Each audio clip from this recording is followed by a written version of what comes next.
ইসলামী আন্দোলন বাংলাদেশ এর সহযোগী সংগঠন ইসলামী যুব আন্দোলন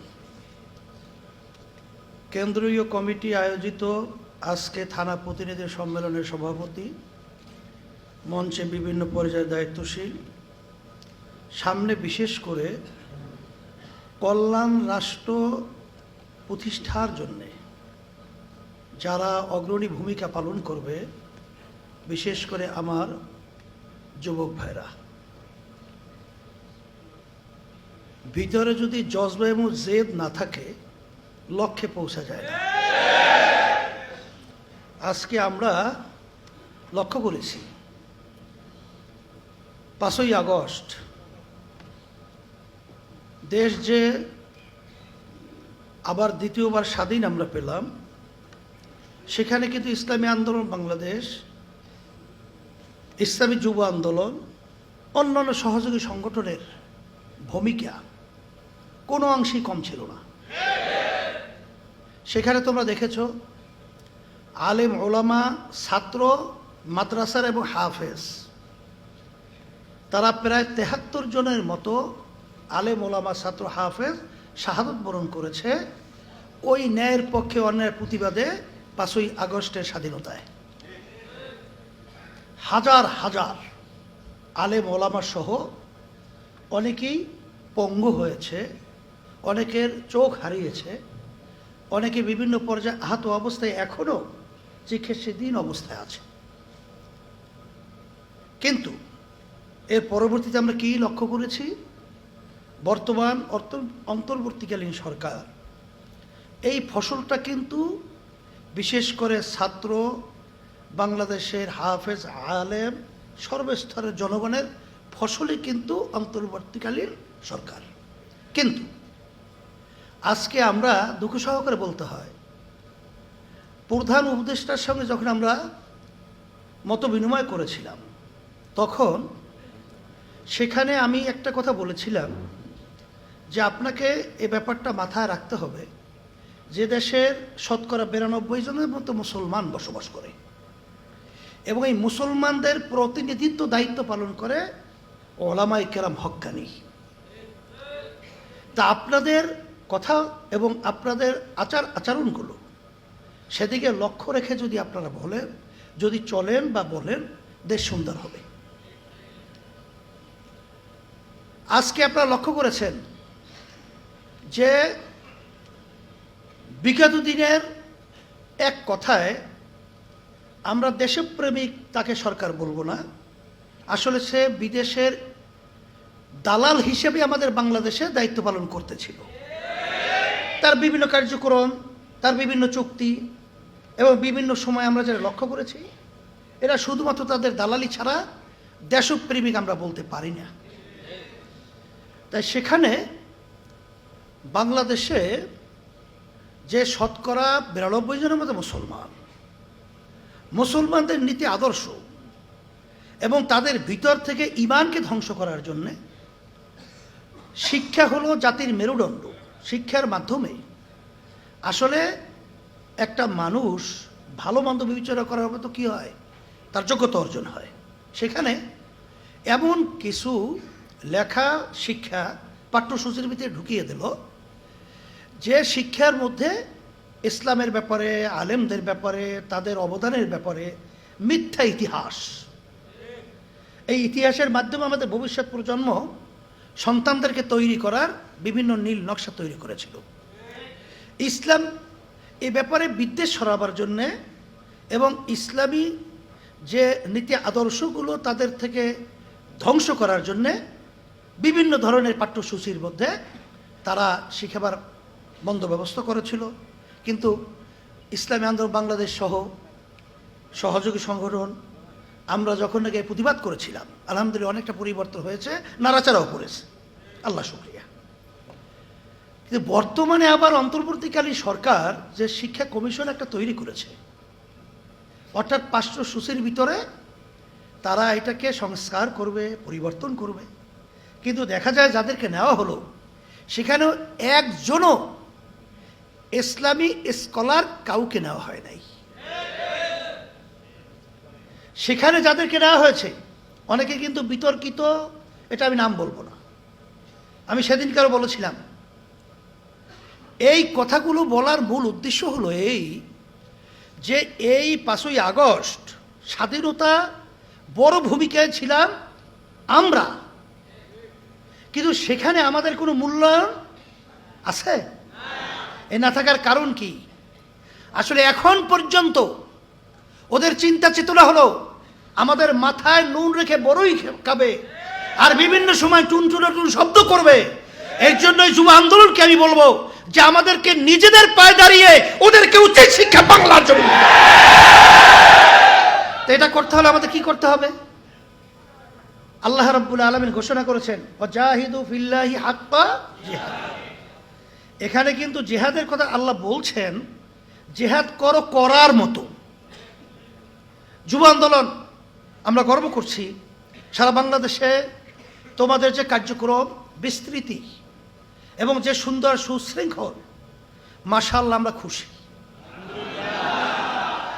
কারণ আছে তো, এখন আমাদের তো আসলে বয়স অনেক হয়ে গেছে, তোমরা যতক্ষণ দৌড়াতে পারবা আমরা কতক্ষণ পারি। এর জন্য সুযোগ আসছে ইসলামী আন্দোলনের জন্য, একটা মাঠ কিন্তু উর্বর হয়ে আমাদের জন্য অপেক্ষা আছে। এই সময় যদি আমরা ভালো চাষাবাসের মাধ্যমে, ভালো ইসালির মাধ্যমে যদি আমরা ফসলকে ঘরে উঠাতে না পারি, এটা আমাদের জন্য একটা দুঃখই থেকে যাবে। বাস্তবে কিন্তু আমরা এটা দেখব না। এজন্য তোমাদের কি গতিতে কাজ বাড়াতে হবে, এটা নতুনভাবে তো আমি নতুনভাবে আর বলার কোনো প্রয়োজন আছে নাই। মাঠ কিন্তু উর্বর। আর সাথে সাথে আমি তোমাদের সামনে যে প্রথম আয়াত শরীফ তেলাওয়াত করেছিলাম, আল্লাহ রাব্বুল আলামিন আমাদেরকে পদ্ধতি শিখিয়েছেন, দাওয়াতের পদ্ধতি, যে তোমরা দাওয়াত দাও, মানুষদেরকে দিনের পথে ডাকো সুন্দর সুন্দর কথার মাধ্যমে, হিকমত অবলম্বন করে। আমাদের কাছে কারো জবান থেকে যেন এই ধরনের কথা বের না হয়। আমাদের কিছু দায়িত্বশীলদের বুঝা বা না বুঝা কিছু কথাবার্তা একটু নিয়মতান্ত্রিকতার বাহিরে হয়, এটা নিয়ন্ত্রণ করা জরুরি। কারণ এর মাধ্যমে আমাদের ইসলামী আন্দোলনে কি উপকার, এটাও তো আমাদের আলোচনা পর্যালোচনা করে দেখা দরকার। না আমাদের জন্য ক্ষতি?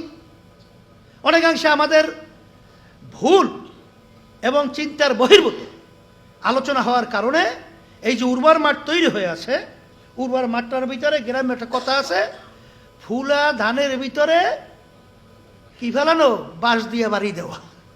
ফুলা ধান বোঝো, ও এখন পর্যন্ত চাউল শক্ত হয় নাই, সবাই মতো দুধ আকারের ভিতরে আসছে, ওই ফুলা ধানে বাড়ি দিলে আর ওতে চাউল হয় না। কথাটা বোঝো নাই? এইভাবে তোমাদের কথা, তোমাদের চাল চলন, আচার আচরণ খুব সতর্ক অবস্থায় বাড়াতে হবে। কারণ আমি দেখেছি আল্লাহ রাব্বুল আলামিন ওয়াদা, ওয়ালা তাহিনু ওয়ালা তাহজানু ওয়া আনতুমুল আ'লাউনা ইন কুনতুম মুমিনিন, তোমরা বিজয় হবে, তোমাদের ভয় চিন্তা নাই, মুমিনের চরিত্র অর্জন করা। আমরা তো আল্লাহ কিন্তু ফজলুর রহমতুল্লাহ আলাইহি যে মিশন রেখে গেছেন, তোমরা দেখেছো, সেই 87 সাল থেকে শুরু করে অদ্যাবধি পর্যন্ত কোনো ব্যক্তি স্বার্থের জন্যে, এমপির জন্যে, মন্ত্রিত্বের জন্যে, সম্পদের জন্যে আল্লাহর রহমতে আমরা কখনোই আমাদের নীতি আদর্শ কখনোই আমরা বিলীন করি নাই। আল্লাহ যদি কবুল করে করব না। তাহলে এখানে আমাদের মুমিনের চরিত্র আলহামদুলিল্লাহ আছে। তা যদি থেকেই থাকে, বিজয় কে ঠেকাবে? বিজয় তো আল্লাহ দান করবে। আমি দেখেছি কি আওয়ামী লীগ, কি বিএনপি, কি জাতীয় পার্টি, কি অন্য আদার্স যে পার্টি রয়েছে, সব মহলে সর্বশ্রেণীর মানুষ ইসলামী আন্দোলন চরমোনাইকে ভালোবাসে। এটা কি আপনার আমার ইচ্ছা না আল্লাহর পক্ষ থেকে? এই যে গতকালকে আমি চরমোনাইতে ঝাঁকে ঝাঁকে বিভিন্ন দলের লোকেরা, বড় বড় স্থানীয় এবং সামাজিকভাবে নেতৃস্থানীয় ব্যক্তিরা দলে দলে ঝাঁকে ঝাঁকে আসতেছে। অন্য অন্য দল তাদের কাছে দাওয়াত নিয়ে গেল, তারা নিজেরা আমাদের দাওয়াত কিন্তু পৌঁছে নাই। তারা বলতেছে যে আমাদের নিজেদের ইচ্ছায়, আমাদের নিজের চিন্তায় আমরা সিদ্ধান্ত নিয়েছি যে দল করলে ইসলামী আন্দোলন করব। তারা প্রস্তুতি নিয়ে চরমোনাই আইসা কালকে যোগদান আমাদের সামনে করে গেছেন। অনেক বড় বড় বিভিন্ন পদের দায়িত্ব পালন করে সমাজের মধ্যে। এই পরিবেশটা তো তৈরি হয়ে আছে। এখন আছে আমাদের কাজকে নাকে তৈল দিয়ে খালি ঘুমানো? হ্যাঁ, তাহলে আমাদের কাজটা গতিটা আরো বাড়াতে হবে। কথা ঠিক না? ঠিক। আর সাথে সাথে তোমরা জানো নির্বাচন স্বাভাবিক বাংলাদেশ যে পদ্ধতি, সেখানে তো নির্বাচন আমাদের যেতেই হয় যখন পরিবেশ তৈরি হবে। তাই নির্বাচনের জন্য আমাদের সভাপতি যুব আন্দোলন সে বলেছে যে এখনই আমাদের সেন্টার ভিত্তিক, এলাকা ভিত্তিক ওইভাবে নজর রেখে আমাদের পরিস্থিতি গ্রহণ করতে হবে। রাজি আছেন আল্লাহর রহমতে?